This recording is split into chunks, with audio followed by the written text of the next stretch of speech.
Vamos a la palabra del Señor, amén.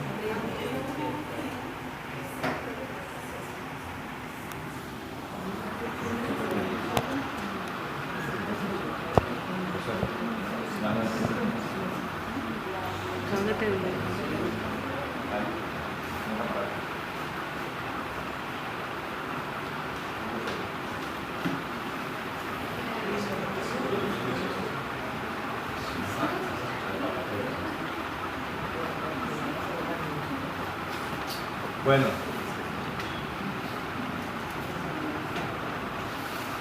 hoy quiero que miremos un tema al que le he puesto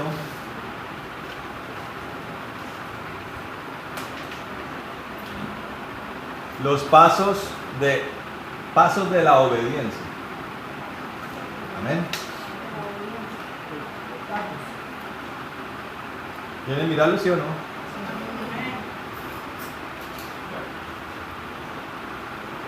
Quiero que vayamos a Romanos capítulo 8.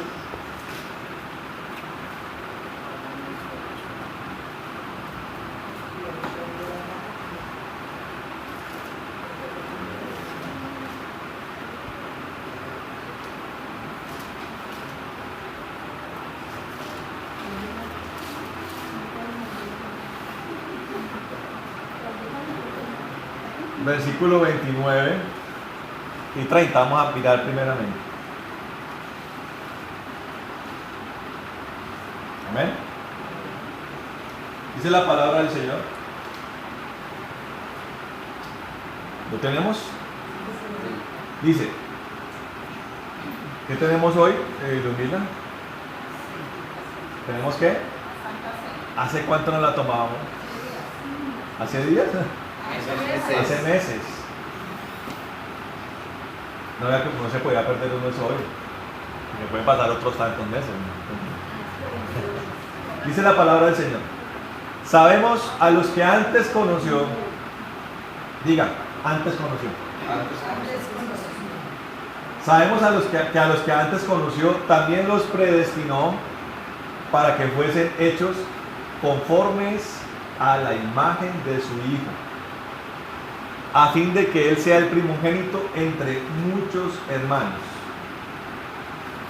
Paremos ahí. Hay varias cosas ahí en ese versículo.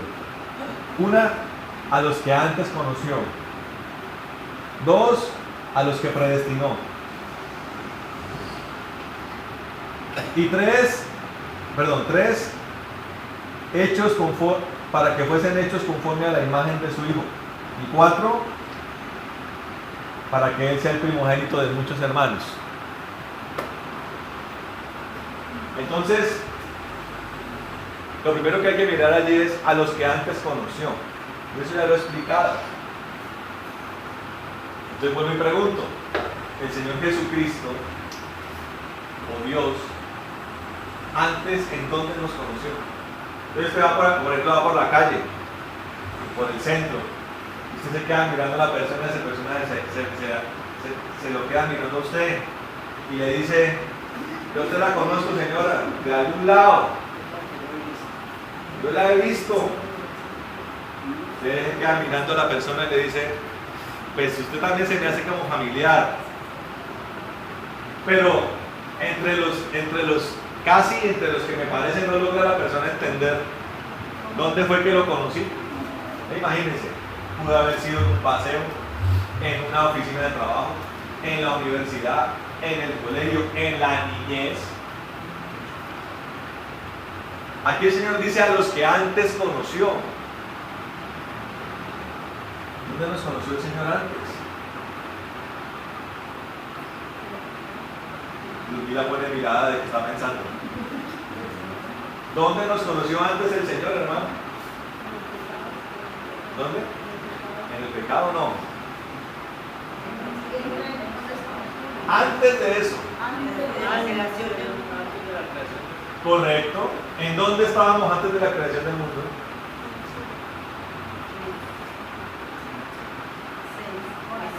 En el corazón de Dios. Éramos simplemente una percepción en su corazón. Allí Dios dijo, desde antes de la fundación del mundo, voy a crear a Mauricio. Pero eso no se había hecho realidad, eso estaba acá. Y en ese corazón, ahí conocimos al Señor. Y Él nos conoció a nosotros. Entonces dice, a los que antes conoció, a esos predestinó. Yo quiero que entiendan algo acerca de la predestinación. ¿Aquí quién ha tenido sueños? Levante la mano. Por ejemplo, le voy a preguntar un sueño que ha tenido Luis Humberto. Un sueño que usted haya tenido. Que diga, ese es un sueño mío. Andando en un barco, ¿Ese es un sueño? No, un sueño no que haya soñado, sino un sueño que usted quiera que se haga realidad. Un proyecto, volver a viajar a Europa. Viajar a Europa. Ya Luis Humberto, ¿qué tal el sueño? Está chévere, ¿no? Conocer por allá Roma, París, Berlín, Grecia. Si yo fuera a Europa quisiera conocer el Mediterráneo. Me parece hermoso, ¿sí me entiende? Entonces ese sueño lo va esbozando, ¿sí me entiende? ¿Dónde? En la mente y en el corazón. ¿Está entendiendo? Entonces, por ejemplo, Steve Jobs, que fue el que creó Apple, él lo empezó a concebir ¿dónde? En su corazón. Y empezó como a pensarlo, a meditarlo. Eso de diseñarlo, de esbozarlo, a eso se le conoce como la predestinación. Fue la visualización que hizo Steve Jobs de lo que él quería hacer. ¿Me entienden? Ahora, esos somos los seres humanos. Entonces Luis Humberto comienza a planear primero cómo crear el colchón financiero para cumplir ese sueño. Y cuando ya lo tenga, la forma en que va a pasear por Europa. Entonces Luis Humberto puede estar diciendo, voy a arrancar por España, voy a irme a Madrid y comerme unas tapas. Esos son los bocadillos que hacen allá con jamón serrano, y la gente come tapas allá en Madrid. Y después puede decir, bueno, quiero pasar en moto los Pirineos para llegar a Francia en moto. Eso puede ser parte de su plan. Entonces la persona va diseñando eso. Ahora, el Señor nos conoció en su corazón y nos predestinó, o sea, comenzó a poner en marcha desde su corazón el proyecto de salvación de nuestras vidas. Ahora, Dios tiene una facultad que no tiene ningún ser humano. Él conoce ya todo lo que va a pasar. ¿Se está entendiendo? Como Él sabía que el hombre iba a pecar, que Adán iba a caer, Él ya lo sabía. Entonces Él creó desde su corazón el proyecto de salvación. Dígale que está al lado de salvación. Amén. Entonces, Él empezó a diseñar este proyecto. Entonces dice, a los que antes conoció, a estos predestinó, ¿para qué? Para la salvación. La palabra de Dios dice que Él no quiere que nadie se pierda. ¿Qué quiere decir esto? Que el proyecto de salvación fue creado para todos. El problema es que no todos se van a salvar. De hecho, la gran mayoría se va a perder. ¿Se está entendiendo? Pero nosotros tenemos que enfocarnos en la mayor bendición que el Señor predestinó para nosotros, que es la salvación. Entonces dice, a los que antes conoció, a estos predestinó. Dice, para que fuesen hechos conforme a la imagen de su Hijo. Paremos ahí.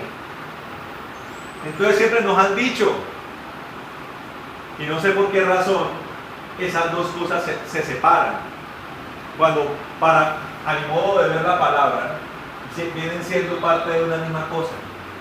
Entonces, separan todo lo que tiene que ver con servicio y lo separan de todo lo que tiene que ver con hijo. Entonces le dicen a usted, el servicio está bueno, pero es mejor ser hijo. Eso nominalmente es correcto, pero se corre el peligro de que se interprete mal la palabra y usted termine queriendo ser hijo, aborreciendo el servicio a Dios. Quiero que vayamos a Efesios.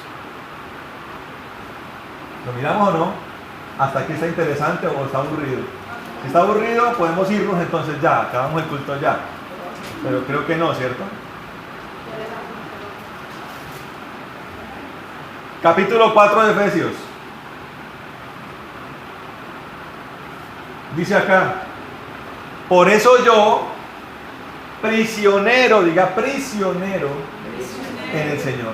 ¿Qué fue lo que miramos al comienzo? Que Cristo nos compró. Ya que la factura,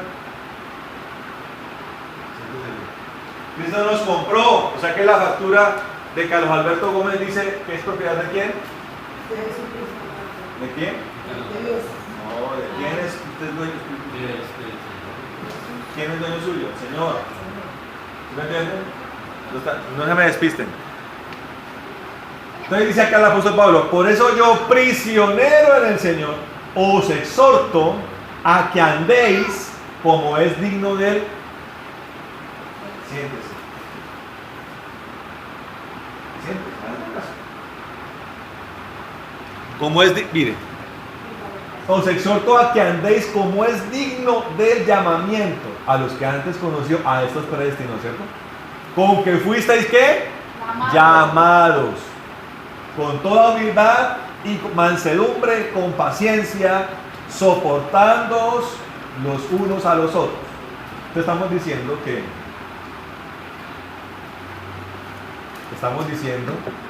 que estamos aprendiendo los pasos de la obediencia, ¿cierto? Ahora, vamos a mirar los pasos, pero aquí nos está el apóstol Pablo diciendo la sustancia. Entonces, cuando usted, por ejemplo, va a empezar a hacer un menú, usted tiene que tener dos cosas: los ingredientes, uno, y el procedimiento. Los pasos es el procedimiento, pero aquí el apóstol Pablo está dando los ingredientes del llamamiento, de la predestinación, o sea, del proyecto del corazón de Dios. Entonces dice acá: con toda humildad, dígale que está al lado, humildad, y mansedumbre.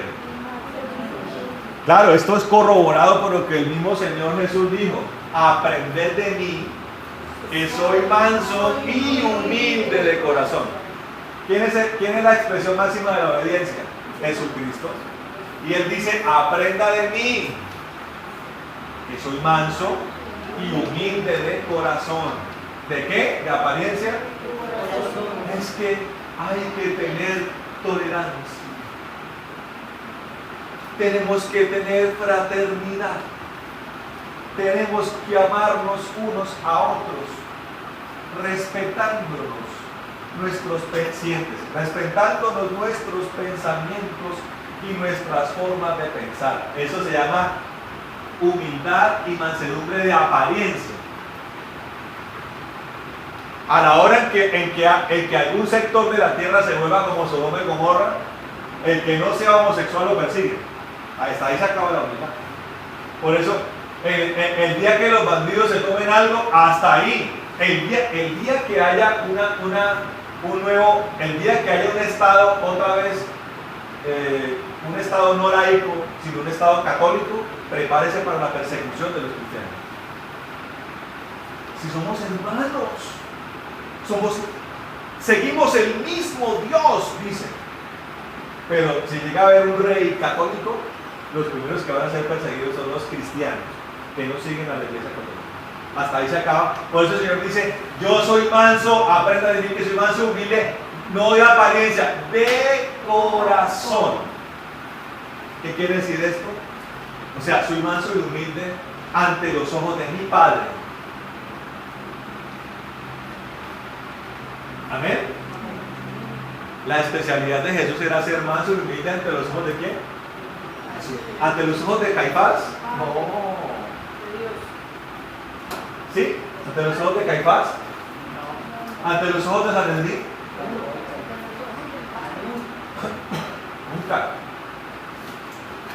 Él fue manso y humilde ante los órdenes. ¿Él entregó su vida a quién? ¿A los romanos? No. ¿Él entregó su vida a los judíos? No. Él entregó su vida al Padre. La palabra de Dios nos enseña que fue el Padre el que lo quebrantó en la cruz. Quiere decir esto que eso fue un problema entre padre e hijo, no entre hijo y judíos, ni hijo ni romanos. Eso no fue un problema entre Jesús y Pilatos. Eso no fue un problema entre Jesús y fariseos. Eso fue un problema entre Jesús y el Padre. Por el paso de obediencia que estaba ejecutando Jesucristo en la cruz del Calvario. Y es el que tenemos que aprender hoy. Amén. Entonces, humildad y mansedumbre. Paciencia, con paciencia dice. Con paciencia, diga. Paciencia. Soportándoos los unos a los otros en amor. Tenemos que soportarnos. ¿Sí? Si un hermano se va de lado, ¿usted qué hace? Eso es soportar. Si usted va pasando por la calle y ve que alguien tiene 4, 5 cajas, se le está cayendo 2, ¿usted qué hace? Se quita para que se le caiga. Hay que ayudar. Eso es soportar las cargas de los unos a los otros en amor. Amén.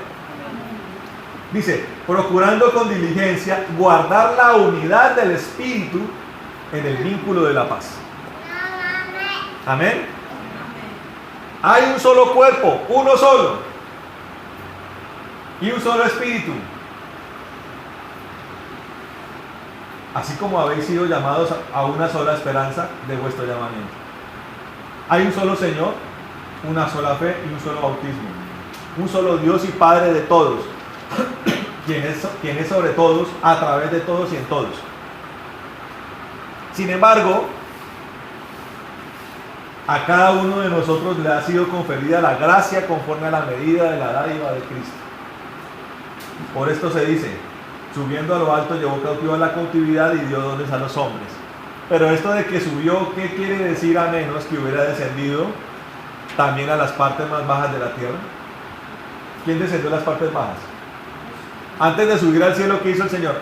A las partes bajas bajó, ¿cierto? El que descendió es el mismo que también ascendió por encima de todos los cielos para llenarlo todo, amén. Y miren esto, y él mismo constituyó a unos apóstoles, a otros profetas, 2, a otros evangelistas, 3, y a otros pastores, y 4, y maestros. Apóstoles, profetas, evangelistas, pastores y maestros. A fin de capacitar, ¿a fin de qué? Capacitar. ¿Qué es capacitar, Luis Humberto? Perfeccionar. ¿Usted qué es un capacitador? Enseñar. Preparar, enseñar a alguien preparar a alguien para afrontar algo. Perfeccionar. Amén. Dice, a fin de capacitar a los santos para la obra del ministerio, para la edificación del cuerpo de Cristo. Aquí está hablando del servicio a Dios. El servicio a Dios es la capacitación en la unidad del cuerpo de Cristo. Está hablando del vínculo de paz y vínculo del amor. Está hablando del servicio, siéntese.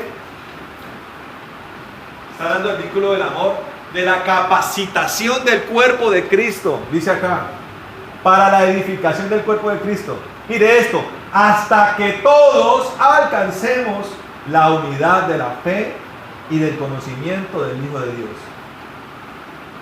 Dice, hasta ser un hombre de plena madurez, hasta la medida de la estatura de la plenitud de Cristo. Entonces volvemos otra vez a Romanos 8, a la parte que dice, a fin de que seamos hechos conformes a la imagen del Hijo. Si ve que el llamamiento, la predestinación, el proyecto que Dios hace para nosotros es la capacitación para que seamos como Cristo. Y para eso están las áreas de servicio a Dios. Escuche esto. Entonces el primer paso,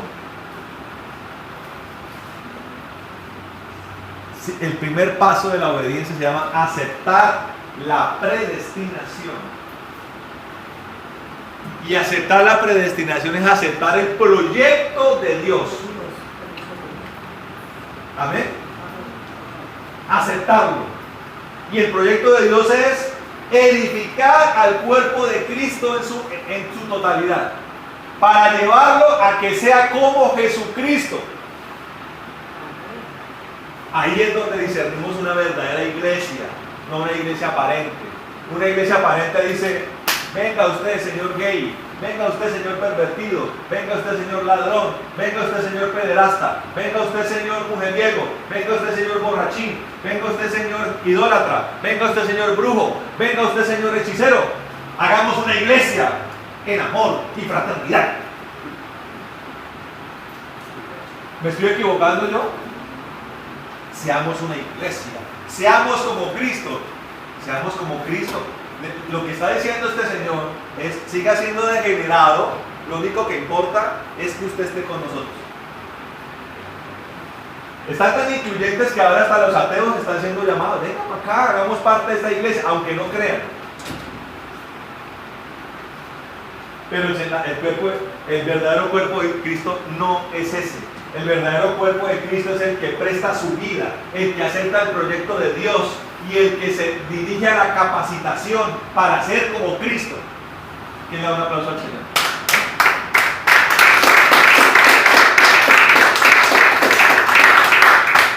Entonces, primer paso: aceptación de la predestinación, aceptación del proyecto de Dios. Levanten la mano los que aceptan ese proyecto. Levante la mano, usted también. Levántela. Levante la mano. No se levante. No entiende lo que estoy hablando. Eso.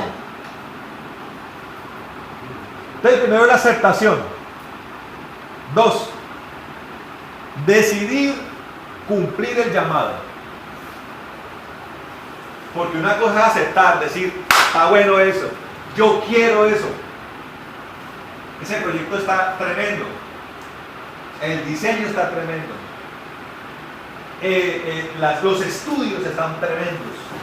La dirección, el horizonte que vislumbra ese proyecto me parece maravilloso. Eso es una cosa. 2 es encaminarse a ello. Poner en marcha ese proyecto. Paso 2, decidir cumplir ese proyecto. Y ahí la cosa comienza a ponerse difícil. ¿Sí me entienden? La gente lee la Biblia y dice: ¡ay, ese Jesús era maravilloso!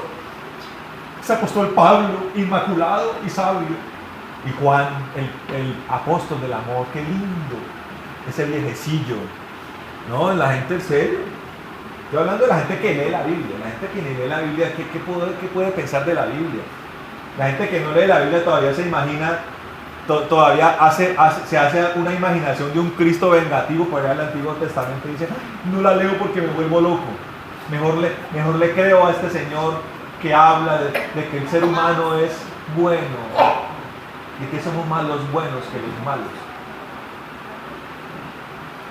Yo prefiero creerle a este Señor que dice: nunca renuncies a tus sueños.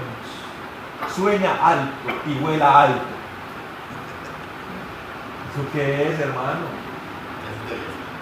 Clases de aviación, sí. De paracaidismo. Pero recuerde que el paracaidista vuela alto, pero cae rápido. Miren, los discursos de los hombres se los lleva el viento. ¡Fua! Mañana todo vuelve a la normalidad, se lo aseguro. La gente sigue siendo que en los 2 días que estuve en Bogotá no hubo muertos de forma violenta. Mañana los muertos que no hubo esos 2 días posiblemente aparezcan. ¿Sí me entienden? Los discursos humanos se los lleva el viento. Son proyectos que se derrumban.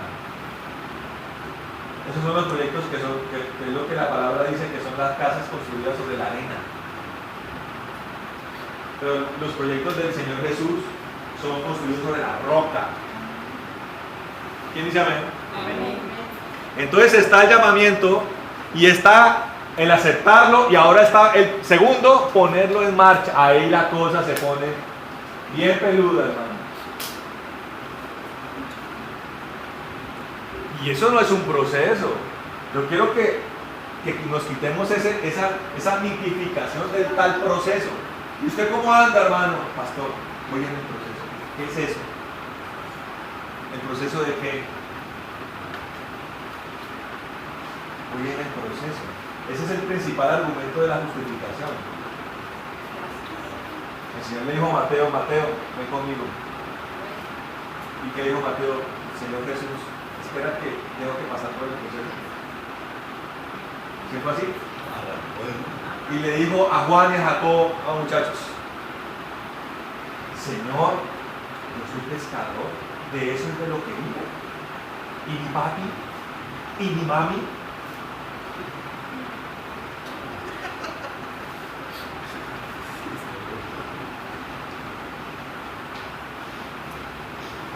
Y póngale lo que sea, y mi hijo, y mi empresa, y mis nietos.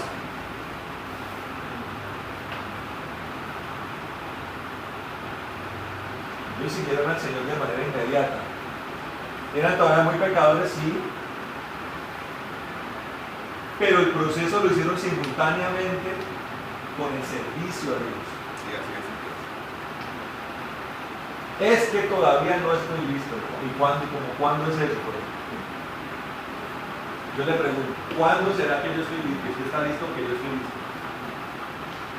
Hay que poner en marcha, porque tenemos que dirigirnos a la edificación y capacitación del cuerpo de Cristo, del que yo hago parte.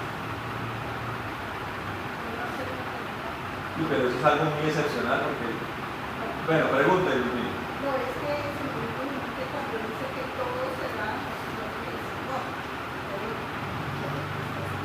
entonces, ¿qué tiene que ver esa Respecto al llamado de Dios, ¿cuál es el tiempo de Dios? ¿Hoy o dentro de 10 años? Hoy es el tiempo. Claro, hay cosas que pasan con el tiempo. Pero respecto a usted, si Dios lo ha llamado, el tiempo es hoy. Siéntese. El tiempo es hoy. Si usted ya escuchó el Evangelio, el tiempo es hoy. Por allá, para la persona que está por allá en una montaña, en la selva, y no le ha llegado un misionero, a ese le llegará su tiempo.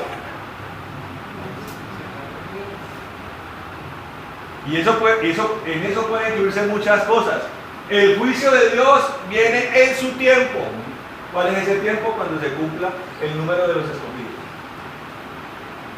¿No es así? En ese día llegará el día del Señor, el día de la ira de Dios. Entonces con Dios hay tiempos hoy y hay tiempos mañana. Pero respecto a la salvación, el día es hoy. Y mucho más si usted ya ha escuchado la palabra de Dios y Dios ya le ha hecho el llamamiento.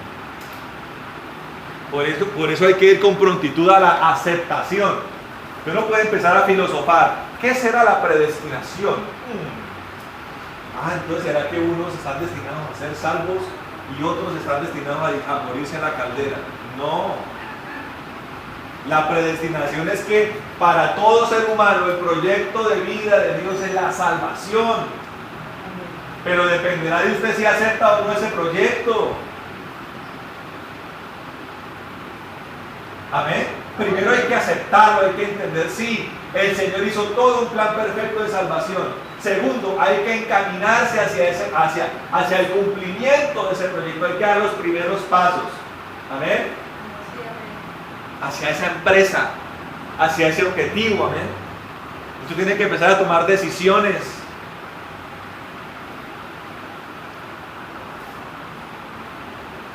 Y ese camino lo dirige hacia un lugar que se llama la cruz. Imagínense, el Señor iba para la cruz. ¿Y qué podía empezar a pensar? Primero, que es un camino para él solo. ¿Sí?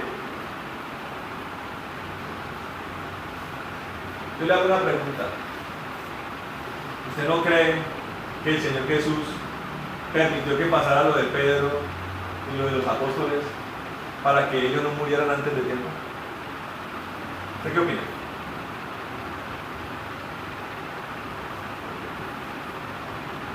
¿Usted qué opina? ¿Ese no era el tiempo de los apóstoles? De hecho, a Pedro lo sacó de la cárcel también después. El tiempo él era en la A Pedro lo sacó de la cárcel, ese no era el tiempo para Pedro. Ya le había dicho, morirás cuando seas anciano. Por eso a la cruz él fue solo. Él no se quedó pensando desagradecidos. No vinieron a acompañarme aquí a la cruz, no era un camino para él. ¿Quién dice amén? Usted tiene que librar ese camino. Tiene que entenderlo, aceptarlo y ponerlo en marcha. ¿Amén o no? Ese es el segundo paso. El tercer paso se llama Getsemaní. La palabra Getsemaní significa el lugar donde son machacadas las olivas. Entonces, ¿alguien ha probado el aceite de oliva que tanto le fascina a mi mamá? Mi mamá no le gusta para nada, estoy siendo como irónico. Fácil. Ese aceite lo sacan moliendo las olivas en un mortero. La muelen tanto hasta que sale ese óleo, ese aceitico de la oliva. Ese mortero, con esa piedra que muele la oliva, se llama Getsemaní. Pero el Getsemaní del Señor Jesucristo fueron los momentos en donde, los momentos que antecedieron su entrega,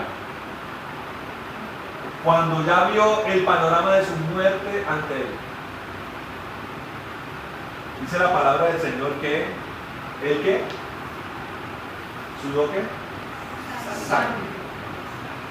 Los médicos saben que sudar sangre es llevar un estrés al extremo. El día que usted diga estoy muy estresado, recuerde que el Señor estuvo más estresado que usted,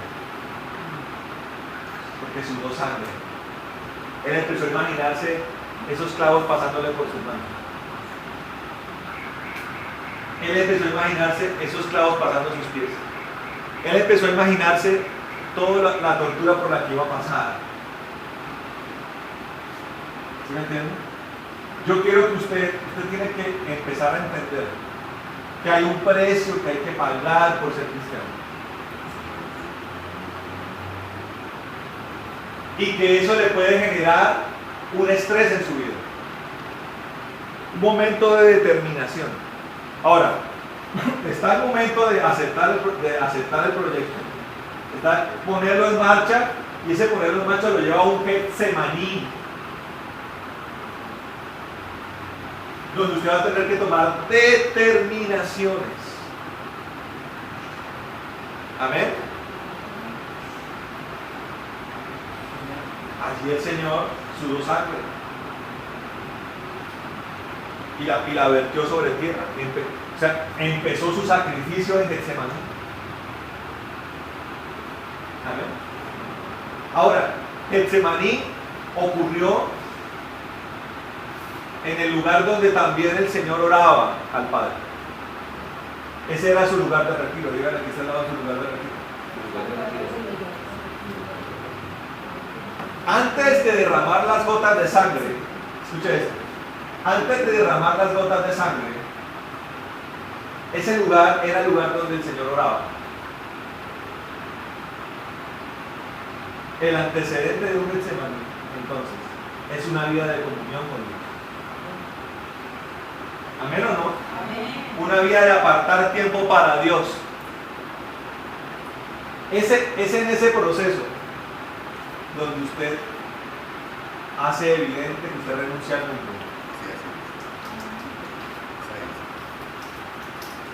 Cuando usted busca a Dios en oración, cuando usted busca a Dios en intimidad y comienza a desplazar las otras cosas que hacían parte de su vida. El entretenimiento, los placeres mundanos. Renuncia al espíritu del mundo en toda su plenitud. Y dice, voy a ir a orar, voy a ir a buscar la palabra, voy a ir a adorar, pero ¿cómo? Pero mijita, y la reunión de bridge, y la reunión con las amigas, y la reunión con la familia, y la novela, y la película. Hasta luego todo eso, voy a buscar al Señor. Voy a andar en comunión con Dios. Eso lo hacía el Señor. Iba y buscaba a su Padre. Imagínense, si Cristo tuvo que orar, si el Señor Jesús tuvo que orar, ¿será que usted tiene que orar? Y se le van a levantar oposiciones. Oscar, ahorita Ludmila se la pasa en la iglesia. Religiosa. ¿Qué hace Ludmila en la iglesia? Perdón, Marina en la iglesia. Orando, intercediendo, metiéndose con sus hermanos, buscando la gloria de Dios. Y generalmente es la familia la que se lo pone a uno. No olvídese, yo busco al Señor. Amén. Empiezo a vivir el preámbulo de mi Getsemaní. Se la pasa ahora metida en el cuarto orando.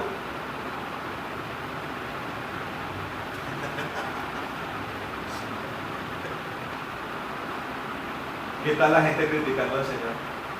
Maestro, te la pasas orando. Es exagerado. No era tanto.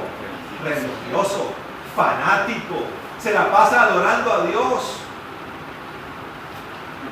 Ahora, ese es el preámbulo de Getsemaní.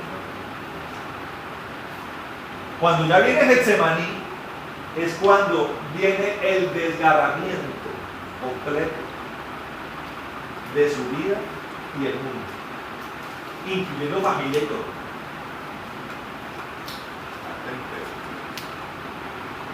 Sencillo. Hasta luego ese vínculo mundano. Yo ahora soy evidentemente completa propiedad de Jesús. Quiero un aplauso al Señor.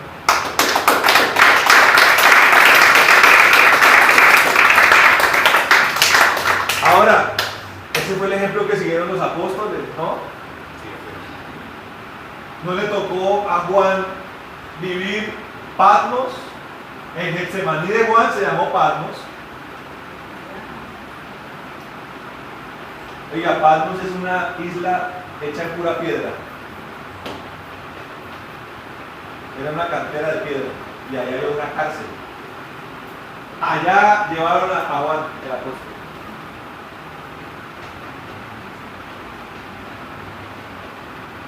Que ese apostolado de aviones primera clase y viajar por el mundo a decir discursos humanistas es un gran sacrificio. Yo invito a que la gente examine la vida de los apóstoles. Esos sí eran hombres de Dios. Amén. Imagínense, Pablo, el más judío de todos los apóstoles, lo mandaron ¿para dónde? Para donde los gentiles. Ese fue su Getsemaní. Tener que ver la cultura griega en toda su dimensión. ¿Cómo andaban los griegos? Semidesnudos. En Grecia habían templos a Diana de los Efesios y a Artemisa y a Atenea. Templos que tenían sacerdotisas. Sacerdotisas que se acostaban con los marineros que llegaban a adorar a Atenea en el templo. Sacerdotisas prostitutas. Allá Dios envió a este hombre levantado en medio de la pulcritud y la santidad. Ese fue su precio, hermano. Y sufrió persecuciones, y sufrió lapidaciones, y sufrió naufragios, porque el camino de los apóstoles era el mismo camino del Señor. Ahora, hágase una pregunta: ¿será que ese camino fue para ellos, pero para nosotros no? Yo le pregunto, hermano.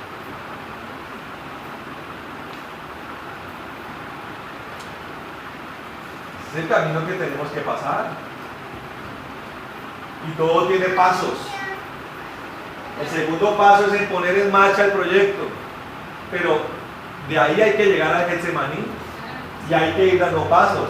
Tengo que adquirir libertad para orar, tengo que adquirir libertad para evangelizar, tengo que adquirir voluntad para predicar el evangelio, para testificar de Cristo. Así la gente me aborrezca, así la gente me señale, así la gente se burle. Tengo que pasar por eso, hermano. Yo le digo personalmente, a mí esas cosas ya no me importan. Uno llega a un punto en que la lucha de uno se vuelve lucha con demonios, exclusivamente. Con hombres que me desprecien, que me señalen, que se burlen de mí, eso a mí no me importa. Pero hace años sí me importaba. Uno tiene que recorrer ese camino, hermano, hasta llegar al momento de lo crucial. Hasta llegar al momento, el preámbulo de la exposición. Imagínense el Señor pensar en todo lo que le iba a pasar y pensar que le iba a pasar desnudo. Él, el Santo de Israel, iba a ser despojado de sus ropas. Y lo que más le dolió al Señor, que iba a llegar un momento en que el Padre se iba a apartar de él. Y fue cuando él dijo: Padre, ¿por qué me has abandonado? La palabra de Dios dice que aunque ande en valle de sombra de muerte. Mire, uno que ha andado en medio de lugares terribles, hermano. Hay momentos donde uno tiene una batalla de la fe y uno dice, como que me he quedado solo.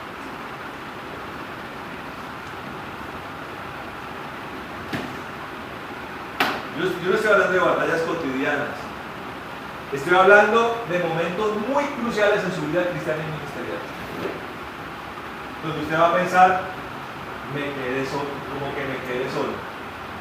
Pero es ahí donde el Señor dice, aunque andes en valle de sombra de muerte, no temerás porque yo estoy contigo.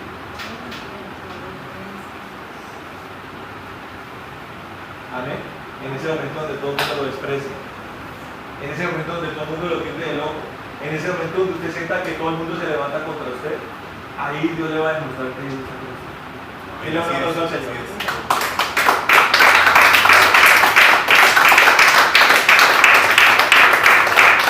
Escuche esto. Ese Getsemaní, lo que va a producir en su vida es que otros lo van a seguir a usted. ¿Amén o no? Los antiguos escritos de la iglesia cristiana, iglesia primitiva, hablaban de cristianos que eran masacrados en los coliseos romanos. Y era tanta la gloria que inundaba a esos que iban a ser despedazados por los animales, que la gente se arrojaba desde las tribunas a morir con ellos. Amén. Los discursos humanistas emocionan a la gente, pero a la hora de dar la vida por otros no lo van a hacer. ¿Sabe una cosa? Cuando el Señor dijo que no se haga mi voluntad sino la tuya, Señor, Él estaba pensando en nosotros. Él sabía que el resultado de su sacrificio iba a ser nuestra redención. Sí, así es. Yo le voy a decir una cosa: el resultado de que usted viva para Cristo y tenga su Getsemaní va a hacer que otros vivan por eso. Así es. Amén. Tercer paso, Getsemaní. Cuarto paso, la cruz. O sea, es cuando se pone, cuando se hace realidad que usted mengue completamente en su vida. Es cuando se hace realidad que sea usted despojado de sus sueños. Cuando se hace realidad que usted es despojado de su humanidad.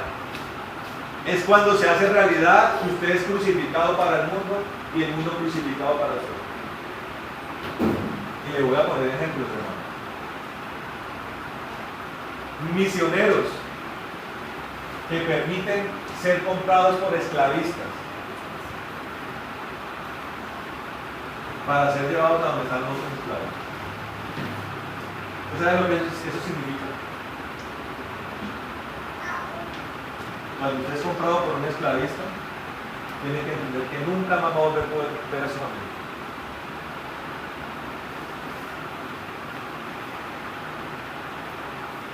¿Sabe?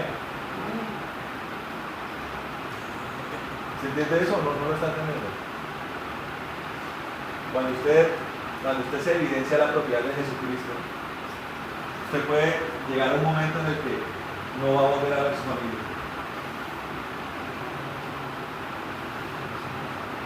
¿Es capaz de hacer eso? Esa es la cruz, hermano. En la cruz fue crucificada su mamá, sus amigos. Toda la humanidad del Señor allí fue destruida. Y en Patmos, ¿cuántas personas podía haber? ¿Podía ver a su esposa? ¿Podía ver a sus hijos? Después de que salió de Patmos, ¿cuántos amigos y cuántos seres queridos le quedaron a Juan?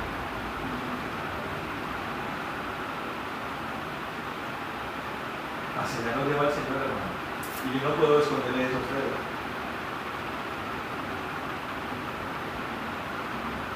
Pero que eso pase en nosotros significa vida para otros. Amén o no. Que Dios lo llegue a usted por allá a un rincón de la tierra va a significar vida para otros. Que Dios lo llegue a predicar a las cárceles va a significar vida para otros.